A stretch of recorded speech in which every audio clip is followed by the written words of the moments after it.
Sean Rizzo. I own Kraken Motorsports. I've had the shop in this space for almost 3 years. Kraken Motorsports has existed as a business since 2005. So I started racing RC cars competitively when I was 10 and got sponsored by Team Associated when I was almost 12.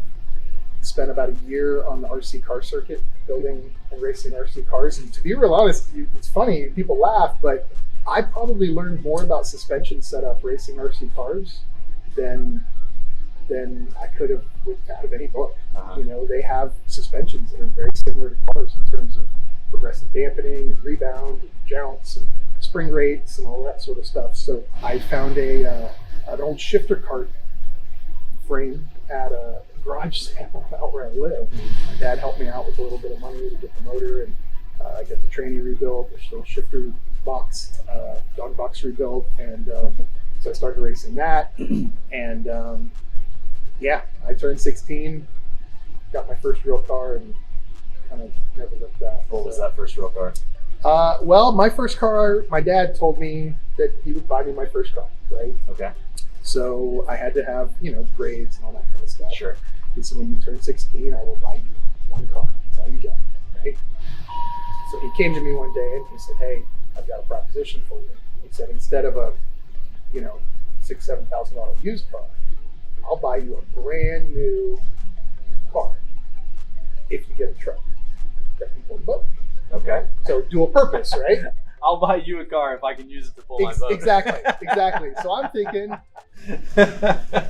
well, I could buy a $6,000, $7,000, you know, car, or I could have a brand new truck. And I lived in Pottsboro, Texas. That's where I went to high school. Okay. So trucks were actually cool. Yeah. Right? Yeah. We lived out in the sticks, out in the middle of nowhere. So I said, okay, deal. So I went out. We went to the Chevy GMC dealership, and I bought myself a 1991 Chevrolet stepside, a 305 V8, and, right, 5-speed. So it was manual. Okay. Cool. Yeah. Cool. Really, really cool truck. And I just decided, well, this is what I have, so I'll just make it fast. I had a part-time job and working at the movie theater. Nice. Yeah, worked at the movie theater. So I spent all my money on the truck. I put some wheels and tires on it, lowered it, put a supercharger on it, and, you know, that was my first car. And I would go out to the street races and, you know, run it out there. Yeah. The 90s, I think, is like the import era. Yeah. Your 3000 GT VR4, your Supras, your Twin turbo, FDRX7. Yeah. And it's funny because I had a truck. Yeah. During that time, right? So my first, as you know, big import guy, my first vehicle was an American pickup truck. Yeah. So pretty weird. When I graduated high school, my dad gave me the title to the truck. Right. That was my graduation present, and now it's yours. Up until then, obviously. What's he going to pull the boat with? I don't even. I think he got rid of the boat. I don't think he had it anymore. And I promptly, like literally, probably not 3 days after he gave me the title and signed it over to me, I went and traded it in on a 300 CI. So, yeah, like how'd Dad feel about that? He didn't care. Nice, good for Dad. My car, good you for know? Dad. My dad's very, very big on you make your own decisions and you live with them. And so did you get a twin turbo? I had to do that. It was a single turbo, an 85 Z31. Okay. Yeah, 85 single turbo. You say 90s, you got a 300. I'm thinking. No, I got an 80. I got an older one. I liked the Z31s. I found one that was all stock. This older guy, probably in his late 50s, owned it, and low miles on the car, and yeah. So that was my first real sports car. I started doing autocross. I got involved with the SCCA. Started doing autocross. Is it ironic that you partnered with Dotson Tuning? Does that count as irony? I don't know if that quite fits the bill for irony. He spells it differently. He Yeah. spells it wrong. Yeah. So my name is Calvin Dotson. I own Dotson Tuning. Been tuning since about 2008, mostly on Subarus. Okay. So I started on Subarus working for Cop Tuning. So I was taught tuning by them. So mostly on Subarus. Moved into basically everything that they support, that they actually support. Right. And then slowly branched out with little stuff that they don't support, that they support. So I do some heavy tech tuning. Okay. A lot of open source stuff. And then you said Cobb, obviously, Cobb, Ecutech. Ecutech for BRZ and GTR. Okay. And some open source tuning stuff on like the Evos. Not really much on the Subarus. Most Subaru stuff is all Cobb access for. Yeah. Do you do Carberry? Do Carberry stuff, but only on the JDM cars. Okay. The US car I can't do. Okay. It has to be on a JDM car. And then I do some HP tuner stuff, but very, very little. Okay. How far out are you scheduled right now? So right now I'm scheduled probably about 3 weeks out. All right, that's not too bad. I know like people have, when they come in for tuning, a lot of times they have unrealistic expectations. Like one of how soon you can get them in, two, how long it'll take, and three, how much power they're going to get from their mods. Well, so I typically tell people for most of your basic setups, I can get them tuned within 2 hours. Right? Okay. Unless there's something weird that happens where there's a mechanical issue or some sort of setup that I've either never seen or there's just not a lot of data out there for. Sure. It'll take a little bit longer, but for the most part, most typical Subarus within 2 hours is good. Yeah. Usually always have to have a scheduled appointment. Yeah. For me, pretty much guaranteed never to just show up and get a spot on the dyno. Yeah. It can happen, but it's very rare. So, make an appointment. Like I said, usually two weeks is usually the max for me, unless it's really busy. Power expectations. I don't usually give power expectations. I kind of have an idea of what cars can make, but every car's different. Every situation is different. You have two cars, exact same year model, exact same mods, exact same day, everything exactly the same, and they can be 10% off from each other. Sure. So I can kind of give a range, but typically always expect less than what you're thinking. Right. Right. Usually always That's a good rule of thumb right there, right? Yeah, just expect less than you think. Yep. Yeah. That's And usually the way it is. you have a Mustang dyno. Yes, we have an all-wheel drive Mustang. It can do both two-wheel and all-wheel. I can decouple the front and rear rollers. Okay. So It's a loaded dyno, right? it's a loaded dyno, so it puts load on the car just like if you were on the street. Right. I have the fan capacity to do full load up to about 90 to 100 mile an hour. Okay. So I can actually run that pretty decently hard on the dyno versus That's good. if you don't have a lot of cooling, you can get a second or a third gear pull in and then let it sit and cool down way down. But Right. I don't do that. I can do back-to-back runs and the car's really so. Oh, that's great. Yeah. Even in the summer like this, when it's 110 in the dyno, Yeah. cars still stay cool. I don't have to worry about overheating. Do you guys have any correction factor here? Or do you Yes. zero So the correction? Mustang has a built-in weather station. Yeah. So it has temperature, humidity, and elevation that it makes adjustments for. Sure. What correction factor do you usually see here? Typically, on a day like today, we're probably going to see I would say 7 to 8%. Okay. We're at about almost 1,000 foot elevation right now. Yeah. So there's a little bit of correction factor for that all the time, and then just temperature. Okay. How can they contact you? The best way to contact me is through email, calvin@dotsontuning.com, or go to my website and submit. I have a contact us form, so it has a pretty good list of things that you need to send me as far as information that I need to see if you're requesting tuning. It'll have all your info, your number, everything if I need to call you. Or you can always call Kraken.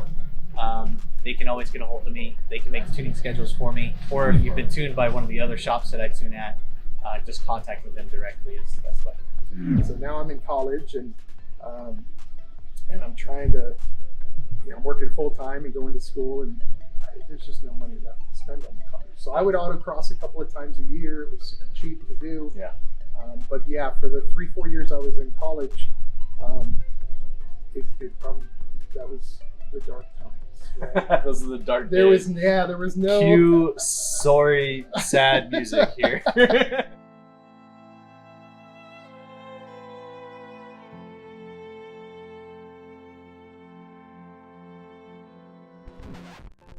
So you went to a conventional college. I did What's your degree in? theater. Okay. Okay.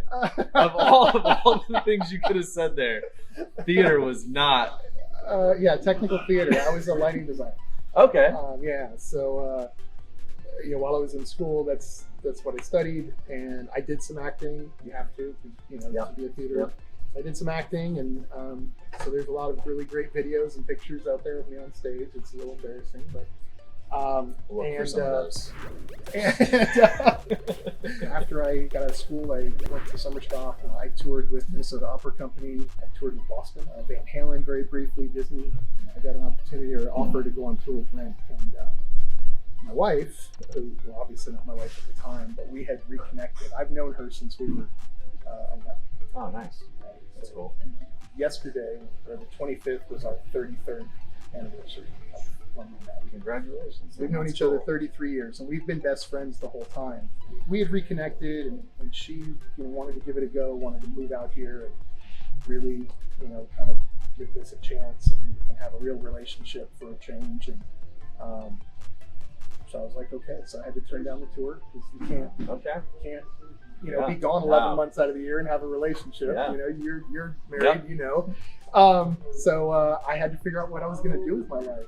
And there's only two things I've ever been good at, and that's lighting and working on cars. So I went to a car dealership. I was a Nissan guy, so I went to a Nissan dealership, and I walked in, and I told these guys, I said, hey, I know you guys are hiring. I need a job. Yeah. And what's your experience? I work on cars in my garage. Yeah. One of these guys. Oh, okay. And, Okay, I buddy. told the service manager, I said, listen, I said, just give me an interview. This is Nissan, so it's your wheelhouse. Right. I guess I did something right because he, the next day he called me and he said, hey, we want to offer you a position. So I started as a quick lube tech. Right? Okay. When there was nothing in the quick lube, I'd go over to the main shop and just, soak up as much knowledge as I could. Apprentice. Yeah. What do you need? How can I help you? After about 5 months, that got me moved into the main shop. And after 2 years there, I had my first ASEs. I had my first, my Nissan Level 2 certification, Nissan Infinity.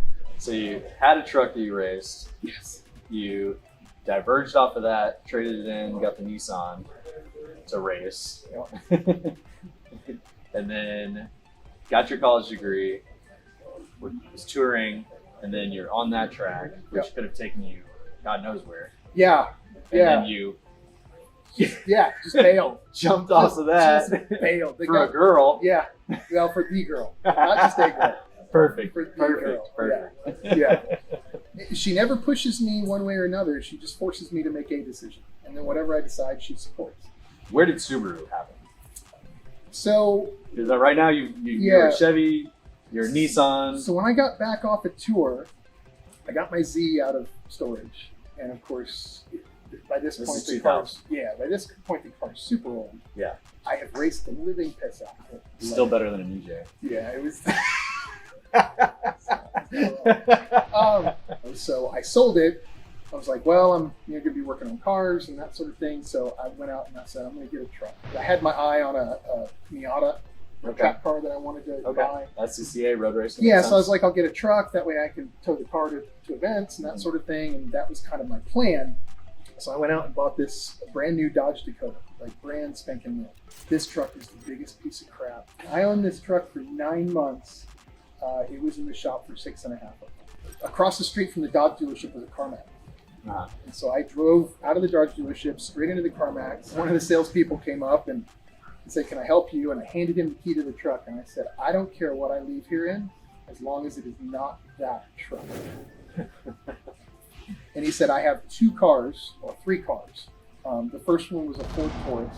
The second one was a Nissan Sentra SER, Okay. right? The Spec V with the Brembos, Yep. right? Yep. Terrible car. And the other one was a 2003 Subaru WRX, Canary Yellow, right? Or Sonic Yellow. Yep. Never had a Subaru before. I know they're reliable.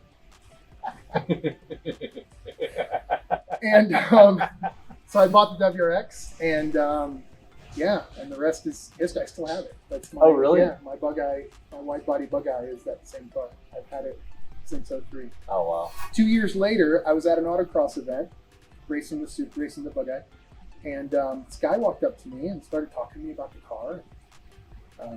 Just seemed very interested in, because he's like, who did the work on it? And I said, no, I built the whole car myself. And the car was a divisional champion that year. So it got a little bit of notoriety from that. And Turns out this guy was the owner of Subaru Plano and Subaru Dallas. Okay. Right? Still done it. So he offered me a job, and I went over there and worked at Subaru Dallas for almost 5 years. Was a master technician after 2.5 years. That's what kind of started my love affair with Subarus. So I started running the shop out of my garage when we lived in Plano. It's just on the ground, So on jack often is stands. the story. Yeah, no air conditioning in Texas. You know, in July when we moved over here, we custom built our house. So I was able to build a garage that allowed me to put a lift in. Nice. So I ran the shop out of there for about 7 years. And then I was teaching as well. So I taught at Universal Technical Institute for about 8 years. It was a lot to do both. So I was teaching 40, 50 hours a week and building 2-3 cars a month. So I was working 90, 100, 110 hours a week. My wife, Alicia, basically told me, this is not going to work, right? It's been 7 years and you're doing this, and I'll never see you. I have to make an appointment to have a weekend with you. And so we had to make a choice. And I decided to leave teaching and do this full time. So we bought this initial space, was what we started in. 6 months after that, we had outgrown it. So we got the space next door, moved the alignment rack over there, put another lift in here, hired Josh. About a year later, we had outgrown it again. So we started looking at options for expansion. We decided we want to build our own building. So as a stopgap, we got the space across the way to kind of turn into our engine shop. That's where all the engines get built and installed. Josh is kind of our engine guy. Okay. And then all the maintenance work and general repair work and bolt-ons, things like that happen over here. The big builds, 6, 7, 8, 900 horsepower cars that we build, I do 90% of the work on those myself. Nice. Having a team that's as good as these guys are affords me that luxury. We joke about the reliability of the EJ platform, and to be real honest, we haven't had a lot of reliability issues with the EJ if it's done right. Yeah. I mean, you talk to people who modify these cars, it's an understanding that in stock form, these motors are not strong enough to do what most people want to do with it. Right. Unrealistic expectations. Right. But when you build the car, and you build it correctly, they're incredibly reliable. You look at all the rally cars, I mean, who's won more rally races than anybody in the world? You look at Time Attack, you look at the X Games, the cars that are on the tops of the podiums, SCCA, autocross. Tuning obviously plays a huge part in that. Yeah. And I think that Subaru blew up really quickly and a lot of people tune Subarus. Didn't understand them. Yeah. Didn't understand them. I've got one of the best tuners in the world working with me. Calvin it's indescribable how much of a feel he has for these cars. He knows exactly where the limit is. He knows how to get to it and not surpass it. I don't think that he's ever blown up a car, at least not to my knowledge. So you guys primarily do Subaru here. We do any JDM imports. We focus on Okay. Subarus, right? But we do anything Japanese. We even do some, let me say this on camera. We do some German cars only because Calvin makes me do it. I hate working on them. But Volkswagen and Porsche, pretty much anything supported by COP. Access port. We're LP Adventure and Subtle Solutions dealers. So we do a lot of lift kits, Outbacks. So this is the place for guys that want that too? We can do that as well. Yeah. Yeah, we are a one-stop shop. My vision for this place was for us to be able to do everything and anything. Okay. If you need it done and it's a Japanese car, we can do it. Window tint, detailing, clear bra, maintenance, repairs, performance, tuning, custom fabrication, engine building. We have our own machine shop, so they're not built on site, but they are built in-house. It is P2P racing. We've entered into a partnership, but Ryan over at P2P does all of our engines, and it's been a great partnership since we started it about 1.5 years ago. There's going to be a lot of big things coming. So that leads into my question. So what's the future of Kraken Motorsports right now? I really want to bring everybody under one roof. Uh-huh. Calvin's, in a separate building as well. So we're hoping within the next year we'll have our building finished. We're going to open a 22,000 square foot facility with everything under one roof. Tuning, shop, fabrication, engine building, everything will be in one place. So it really, truly will be one-stop shop. Sure. So we would like to get our land speed car back up and going this year and get back into land speed racing. Okay. We set quite a few records. Most of those records have been broken. So we'd like to go back out and take some of our Get 'em records back. Yeah. Like this year, we did pretty much a full season of drag racing this year. We've been in development with Zach from ZF Designs, has been working with us on building some new transmissions. My wife alone has destroyed 4 clutches. Zach is now building us a clutch for her car. We'd like to add another car to the road racing team. So Josh is building an STI. Great. We've got my bug eye that'll be road racing. And that's really the only piece of the puzzle that we're missing right now is you look at a lot of these other really big shops, and that's the one thing that they have that we don't. They have, cars in the nines or, cars on podiums at road courses and things of that sort. We can do that. We've just been so inundated with getting this place going. Yeah, well, that's great. That sounds good. I think that's a smart way to look at it. And, I really hope you guys get into that single building and everything. How can people contact you? They can contact us by phone at 817-744-8240. They can go to the website, www.kraken-motorsports.com. Facebook, Instagram. We probably have other digital formats that I'm unaware of, but yeah. Or just come by the shop, Fort Worth, Texas. Look us up on Google and come and see it.